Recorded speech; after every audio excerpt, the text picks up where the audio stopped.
Hey guys, welcome back to the channel. I'm glad that you're here to the Amber May Show. Hey, make sure you hit the like and subscribe button so that you always know when new videos get posted. Also, there'll be information in the link description, so make sure you check that out. Also, I just want to let you know if you're interested in building legacy wealth for your family, or if you're an employer and would love to save 40% on benefits for your employees with death benefits, living benefits, and supplemental retirement, let's talk because I can help with that. And the link is in the description for that as well. Also, if you would like natural help, essential oils is the way to go. And I just love my essential oils. So there'll be a link in the description for that as well. I kind of want to take a moment and forgive me for my voice. Our allergies here is like out of control. And so I have been diffusing quite a bit, and it's been helping. So I apologize for my voice, but I thought this information would still be really good to get out. Because what I'm focusing on today is a book called, what is it called? It's called Rules for Radicals. And I thought you might be interested in checking out this book. So, for instance, I guess I can share my screen. Let me see if I can share my screen.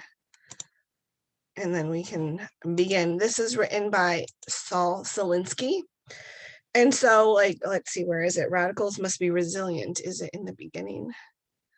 Right here. Right here.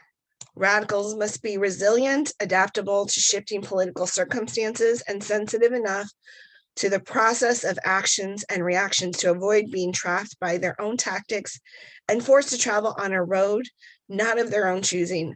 Radicals must have a degree of control over the flow of events. This is super important. Radicals must have a control over the flow of events. And and what's really important is, oh, where does it say it? You have to build you have to build a mass power base. And I don't know if that's on the next page or not. It might be on the next page. And so what I want to talk about is, what I want to share with you guys is, we are being played and we are being played very well. This was written in the 1960s. And so this has been like a long game that they have been playing with us. And the long game is they want a few people, super rich and super powerful people, to control everything. And the rest of us are going to be left with nothing. And I want to play a couple clips for you so you can get an idea of what I'm talking about. Let me share screen.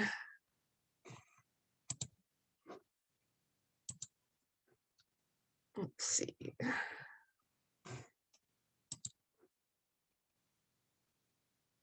Hold on one second.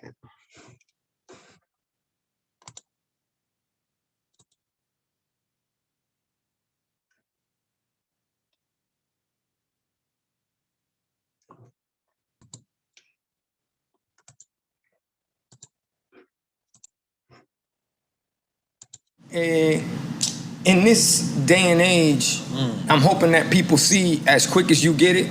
It's like dope money. Come quick, leave quicker. So when it comes to this technology, exactly what it is. You got instant gratification thing. You can touch as many people with it as quick as they want to go. Whoop, they can pull it from you. And right now we're talking about, a virus? A virus, that's what we talk about. SARS, MERS, bird, swine, Ebola, now Corona. Like, come on, folks. I mean, you gotta read the tea leaves, bro. The devil's in the details. And with that said, is if you look at the recovery numbers on what we're talking about, I don't know what it is, but I guess the flu went on vacation on this year. Heart attacks went on vacation this year. Everything went on vacation this year when it came to, I'm talking about, what we're going through right now. Right. Okay. And let's just call a spade a spade. And the reason I can have this conversation is because my family comes from communism. They fled communism. They had everything taken away from them. Everybody got murdered. Everybody got killed. And that's the reason me, being a first-generation Cuban-American, or maybe us, being first-generation Cuban-Americans, I look at freedom and I appreciate that shit. I appreciate opportunity. I appreciate anything that you give me. All I need is a little slip, partner, and I got you. And that comes from the fact that when Castro took over everything, and I'm looking at what's going on right now, the only person here that's hot, 38 hot, is Castro. He's going, y'all did it with a virus? Shit. Y'all took over the world with a virus? Y'all gotta be kidding me. He had missiles pointed to the United States of America during the Russian missile crisis, during the Bay of Pigs and what they went on through. So this shit gets deep. The only thing is do you wanna realize how deep it is? You know, that's the way I look at this shit. And even going into this, I don't know if y'all know about this, but might as well put it out there, especially in y'all show, because y'all got folks that need this more than anybody. We all need it. There's a rehearsal that went on before this whole shit. Is called Event 201. October 18th, 2019, this shit came out. It was ran by the Johns Hopkins University, which is in cahoots with Bill Gates, Melinda Gates Foundation. And this was a complete rehearsal of what we did right now. You can look at this up. Don't listen to me. They had a patent too, just to let them know they names and they had a actual patent for coronavirus. Let me stop that right there. Like a patent. Let me stop that right there. Did you just hear what he said? They patented the virus. Now there is a documentary that's called Plandemic, and it talks about the virus being patented. Now, the rules of patent say you cannot patent something that's natural. I can't patent air. I can't patent a virus unless it's biological, unless it's created. But even then, you can't patent it because that becomes a biological weapon. So pay attention to that. Let me share a screen again. I'm going to back that up a little bit so you hear that, what he's saying. By the way, this is Pitbull talking. Pitbull's a rapper from Cuba. Well, his family's from Cuba. He's first generation American. Coronavirus. From 2004, they named it and they had a actual patent for coronavirus. From 2004, they like a patent. They names is on it. So therefore, you have a segment where it says segment financial, what we gonna do? Segment travel, what we gonna do? Segment, what we gonna do when it comes to online? And it said if anybody is not a part of the narrative, we're gonna take it off online, which to me smells like communism. Right. You feel? So that was important for me to share with you because there's this book called Rules for Radicals, and it gives you like a playbook. This is how you do things. This is how you change society. So I'll share my screen again with you. And this time we're going to go back to the book and we're going to go to page 128.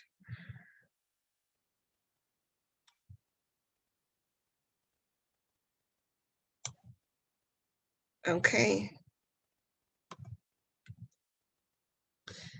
Let's see, where does it say in order to act? In order to act, the people must get together. In order to act, the people must get together. That's the opposite of the coronavirus because they did not want people to get together. And let me share this with you from Charlie Kirk. What's the worst thing you could do? People might say murder, lie. Oh, that's all bad. But what's worse than that? The collectivization of that, where all of a sudden, not just there's a singular theft, but ultimate power, government becomes entrenched towards lying, stealing, murdering, killing. That is far more evil than a single person doing that. So the founding fathers realized that if we don't prevent against that collectivization of evil, tyranny, then all the freedoms that we momentarily enjoy will disappear. That's why what you are doing today, worshiping our Creator, getting closer to the person who brought you to this planet, who made you in His image, is constitutionally protected twice in the US Constitution. The Establishment Clause and the Free Expression Clause. The Founding Fathers were so clear about the role of the church, the role of worship, that they went out of their way to say that government has no right, no power to ever get into the church. And as Steve said, we touched on this a little bit yesterday, people say, separation of church and state. Who's heard this before? All the time. Do you know that's nowhere in the Constitution? Nowhere. It's not in the Constitution. It's in a single letter that Thomas Jefferson wrote to the Danbury Baptist Convention. One letter. And they took it. It's immoral, it's unconstitutional, it's unbiblical. But let's pretend the fools are right. Let's pretend that separation of church and state is the way we should live. Then government bureaucrats have no business ever stepping foot in a church. Keep the state out of the church. So why is it, and this is worth thinking and contemplating, why is it that they're so focused on the church? Do you notice how obsessed they are about the church? BLM Inc. walks through the streets and they riot and they no social distance and they say that's okay. Abortion clinics remain open, cannabis dispensaries remain open, yet it's the church that they're obsessed with. Why? Because every tyrant, and I'm going to dive into that word because it's a very important word, is threatened by the gathering and the organizing of citizens, co-rulers, that recognize something is more important than them. What you're doing today, whether you realize it or not, is you are saying, hey, Governor, whatever her name is, I answer to a higher power than you do. That's what you're saying today. And they don't like that. That drives them mad. They want to get rid of it. Look at all the tyrants in the Bible.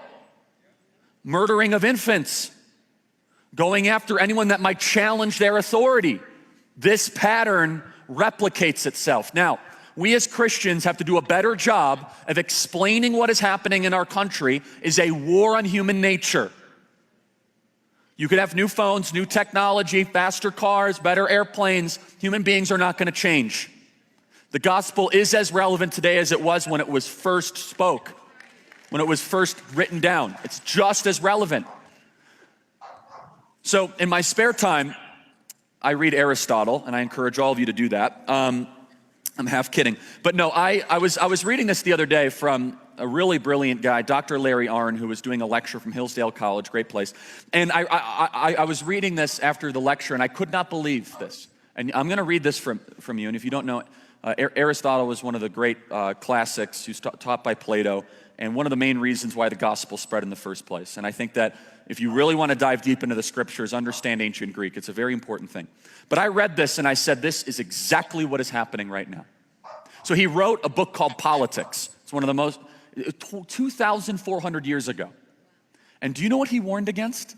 I'll read it. Tyrants preserve themselves by not letting there be any schools or collegial gatherings for leisured pursuits, and doing everything that will keep all people as unknown to one another as possible, since familiarity breeds a greater degree of mutual trust. That one sentence has more wisdom than the entire University of New Mexico. It's true. That one sentence. Let's read this slower, piece by piece. And by the way, Aristotle was not a Christian. He actually was on earth before Christ ever came to be. But Aristotle's thinking, writings, and influence paved the way for Christ's ministry, and also his reemergence with Thomas Aquinas allowed the gospel to spread. So some Christians say, Charlie, why are you quoting a non-Christian in church? I think that's a very sloppy accusation. But if that's what you're thinking, there's a lot of wisdom. Aristotle makes the argument that there is a God and he's worthy of exploring. Okay, let's go through this again. Tyrants preserve themselves by not letting there be any schools. Why? Education, the pursuit of truth, challenges tyrants' power. Education comes from the Latin word to lead forth. They don't want children to be led forth in the pursuit of truth to defend liberty, keep people locked down in their homes, looking at a computer screen, addicted to TikTok, no friends, no contact. We'll get that in a second. Other collegial gatherings. What just happened there? We were just worshiping. Beautiful worship, by the way. It's really good. Why do tyrants hate that? Because you're actually enjoying yourself. Tyrants need you to be miserable. They do. The happier you are, the less relevant they are.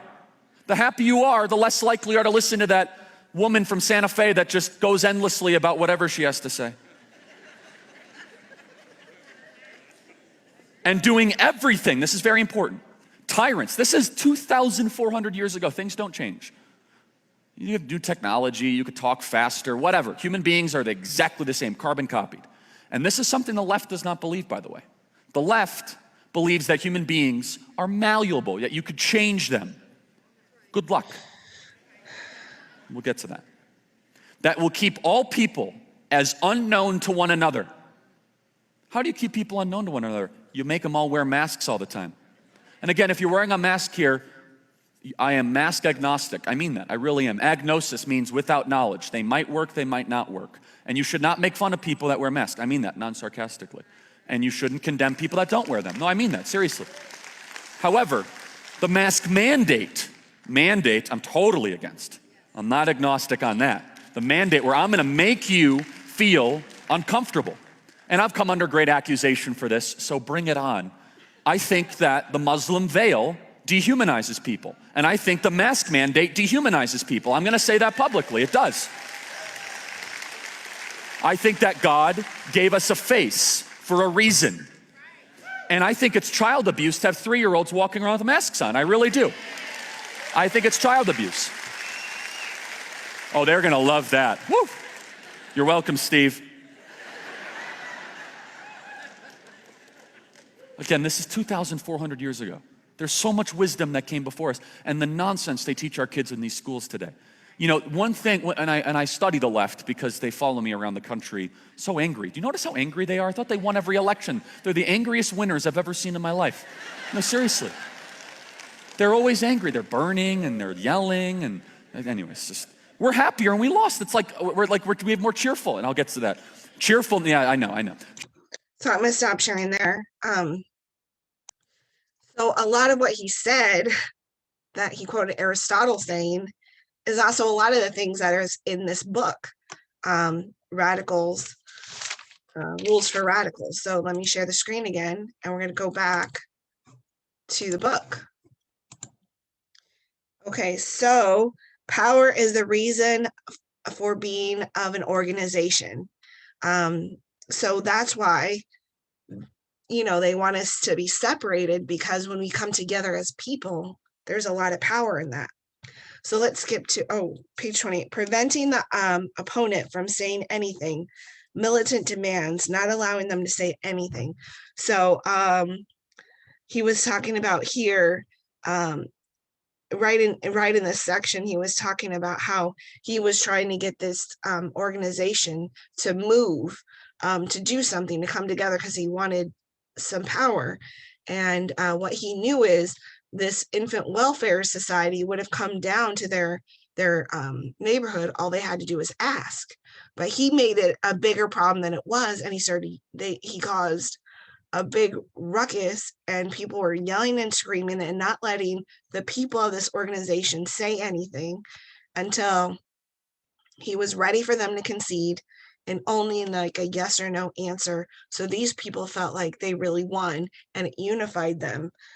So they thought that all you have to do is start telling people off. And then if we go to, then it starts talking about like different steps. Let's see. Step 1 in community organizing is community disorganization right here. First step in community organizing is community disorganization. We definitely saw that with the coronavirus. Businesses got shut down. People were separated from each other. There was a lot of disorganization. The parents were trying to figure out how they're going to help their kids learn with online schooling when they had to also punch in a time clock. I mean, you disrupt the present organization in the first step towards community organization. So you start getting power by disrupting everything, and then you can gain power. And then on 32, we talk about agitators. Let's see, where does it talk about that? Agitators right here. And so what are some of the agitators? Systemic racism is an agitator, BLM, Antifa, open borders. People classified others as super spreaders by those who didn't want to have that mask mandate.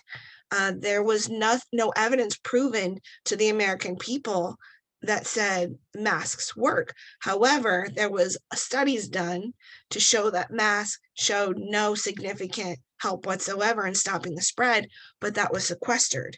It wasn't allowed to be in the public square. So there was insurrectionists. These are all agitators. These are, making enemy number one. No one can negotiate without the power to compel negotiations. And then we skip to page 134 and we start talking about the organizer's first job is to create the issues or the problems. Let's see, what was that? It was somewhere in here. That the organizer's first job is to create issues or problems. And so what have we it's just been one problem after another. What I always hear is the Democrats say, never let a good crisis go unnoticed. And so the organization is born out of issues, and issues are born out of organizations, and they go together. You can't have one without the other, basically. I think that's down here. You can't have one without the other. And where multiple issues would draw in many potential members, essential to the building of a broad mass-based organizations. How do you think, World War II was? How do you think Germany and how do you think Hitler gained so much organization? Is because he followed principles like this. He followed the principles that Aristotle wrote about 2,400 years ago. They used multiple issues to draw many people in as members to build a broad mass-based organization. We've seen election fraud, we've seen COVID, we've seen the border crisis, supposedly systemic racism, white privilege, transgender, voting laws being changed, and people canceling out states that have changed their voting laws, kids in cages at the border. The list goes on and on. There is never a crisis that goes from one crisis to another. So Hillary Clinton was getting a lot of heat on her for her email. So what did they do? Russian collusion with Donald Trump. That was false. It never happened. It was fake. It was a fake document. But for almost 3 years of his presidency, that's all we heard: Russia collusion, Russia collusion. And then the Hunter Biden with his laptop, with child pornography. Have we heard anything more about that? No, because there was another crisis to take away from when the heat gets on you. So if we go to page 140, tactics. Power is not only what you have, but what the enemy thinks you have. And they have all these rules. The second rule is never go outside the experience of your own people. When an action or tactic is outside the experience of the own people, the result is confusion, fear, and retreat. Third rule, whenever possible, go outside of the experience of the enemy. Let's see, fourth rule, make the enemy live up to their own rule books. Man, there's so much hypocrisy with the left. I mean, they hold the Republicans' feet to the fire, but then they do just the opposite. It's just unbelievable. But it's all in this book. A good tactic is one that your people enjoy. If your people are not having a ball doing it, there's something wrong with your tactic. Keep the pressure on with different tactics and actions. Again, one crisis after another. Rule number 9, the threat is usually more terrifying than itself. The COVID had a recovery rate of 99%. Most people survived COVID. They told us that 2.5 million people would die from COVID. And supposedly there's been 500,000 people. But like Pitbull said, what happened to the heart attacks? What happened to the strokes? What happened to cancer? Nothing. We didn't hear about that. So what they did is they lumped everything together. That person probably died from a heart attack and may have also had corona, and it was a corona death. So the threat is usually more terrifying than the thing itself. If you push a negative hard and keep it long enough, it will break through into its counter side. And this is based on the principle that every positive has its negative. In a fight, almost anything goes, almost reaches the point to where you stop to apologize if you have a chance to blow lands above the belt. I mean, this thing goes on and on and on. So I recommend that you read it. And I wanted to share it with you because propaganda is such a powerful tool. Why do you think so many countries have brainwashed their people? And now it's happening in America. It's a powerful tool. And a lot of people think they're not being brainwashed. But the evidence is just, I just showed you a lot of evidence. You have to just stop watching the TV because the TV is perpetuating the lies. There's only a one side that you hear. You don't hear side A. You only hear side B.